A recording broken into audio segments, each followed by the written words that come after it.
Hey folks, Mike from Red Kite Sessions here with our wonderful songwriter from today, Mallory Everton. You just heard her amazing song, You Get to Be Normal, and we're going to talk about it. And if you like sessions like these, please subscribe to the channel and ring that bell for notifications, because we're trying to get these out about every 2 weeks with independent artists releasing original songs and covers produced live in studio for you, little concert at home.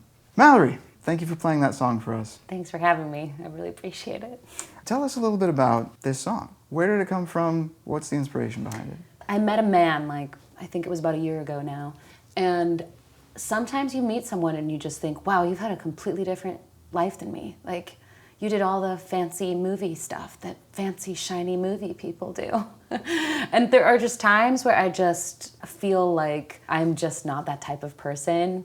I just feel like I have a bunch of stories that end in like blood or vomit or something crazy, you know, just dark, awkward garbage. And I wanted to just kind of express that feeling and just do something with that feeling. So everything that I talk about in the song isn't necessarily literal to my life, but it's how it felt. I was going to ask about that because I love the details in your lyrics, of the very like specific imagery and like the stories that it feels very autobiographical.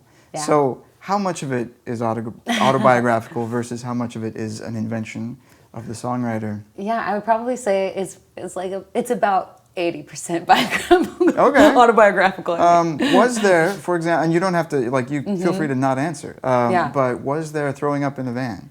No. Okay. But I did have dysentery in 2020. I did. Dysentery? I'm telling you, so like there was no specific van. I did throw up in a van as a kid, but I'm not counting that. Not for winter. You didn't miss winter formal? I went to winter formal. Oh, good. I went to winter formal, but I imagined that like I had dysentery while someone else was doing something shiny and happy and fun, you know, and I was in the hospital. That's awful. I'm sorry that happened to you. Sheesh. I'm sorry too, but then you get songs out of it. You know what I mean? Hey, so like when life gives you dysentery, nothing's wasted. You make lemonade. I never thought I could write a lyric about my vomit, but I finally snuck it in.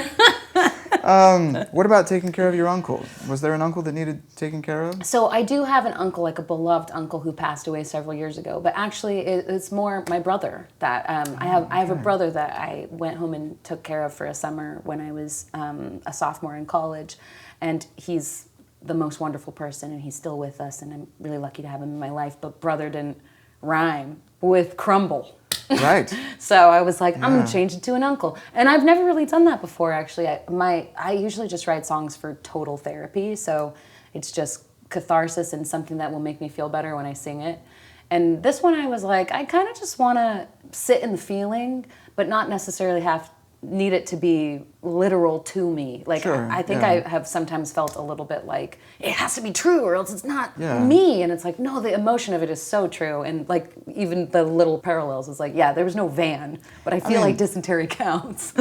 as a music listener, that kind of thought gives me a little bit of comfort that not every terrible thing that is sung about in a song is necessarily literal happening to someone. Like, I love honesty from a songwriter, but I also like knowing that people are okay. I think that's a really good point. I think the way that I've been thinking of it lately is that I'm a comedian, but my songs are usually pretty sad. I think that's pretty normal, you know, that there's like something bubbling up in you. It's very rare that I write a song about how good I feel. It happens, but it's so rare. I was going to ask you also, you mentioned you're a comedian, and that's how I've known you for a long time, as an actor, a filmmaker, and a comedian.